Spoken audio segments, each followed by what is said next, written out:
আসসালামু আলাইকুম। আপনারা দেখতে পাচ্ছেন আর একটা নতুন ভিডিও নিয়ে আসলাম।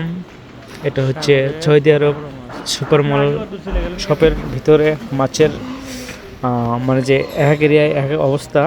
এখানে হচ্ছে শুধু মাছ আর মাছ, এত রকম মাছ আছে যা আমি খাওয়াতে দূরে থাক আমার জীবনে আমি চোখেও দেখিনি।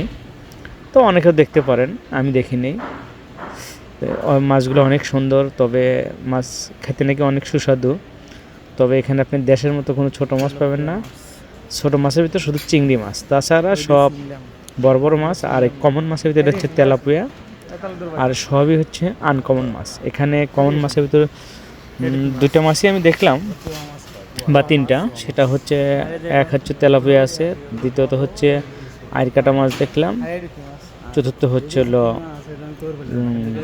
রুই মাছ দেখলাম। তাছাড়া যে মাছ আছে এগুলো সবই আমার কাছে নতুন, এবং এগুলো খেতে বলে অনেক সুস্বাদু। এবং মাছগুলো মানে যতই যে কয়দিনই থাক এদের কাছে রান্না করলে বলে অনেক সুস্বাদু লাগে। আমি যেহেতু নতুন আসছি, আমি এখন খেয়ে দেখি নেই। বা এই যে টোনা ফিশ, ও এটা টোনা ফিশ মাছ, এটা চিনলাম। আর অনেক মাছই চিনি না, যা বলতে পারবো না। এটা টোনা ফিশ।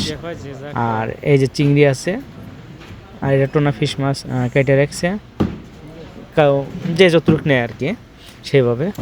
চিংড়ি লাল কালার আছে, সাদা আছে, তারপরে আরও যা যা মাছ আছে এখানে, এটা আপনারা দেখলে বুঝতে পারবেন, নিজে চোখে দেখলে মানে বুঝতে পারবেন যে কত সুন্দর লাগে দেখতে। আবার যে কাঁকড়া, এটা ব্লু কালার কাঁকড়া থাকে, কেউ নীল কালার বলে, কেউ ব্লু কালার বলে, যে হোক যার যার মনের ভাবে।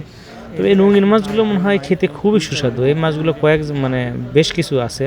এটা হচ্ছে ইলিশ মাছ মনে হচ্ছে, হ্যাঁ ইলিশ মাছই। এটা হচ্ছে সুরমা ইলিশ, বা অনেকেই তো চিনি, মোটামুটি ভালোই চিনতেছি। যাই হোক, তবে এখান থেকে মাছ নিলে উনিরা আপনি যদি চান আপনাকে সুন্দর করে কুইটে পরিষ্কার করে দেবে, তাও চালে নেবেন। আবার যদি উনি নিয়ে আসেন তাও নিতে পারেন। এটা হচ্ছে বাইলা মাছ নাকি হয়তো বা।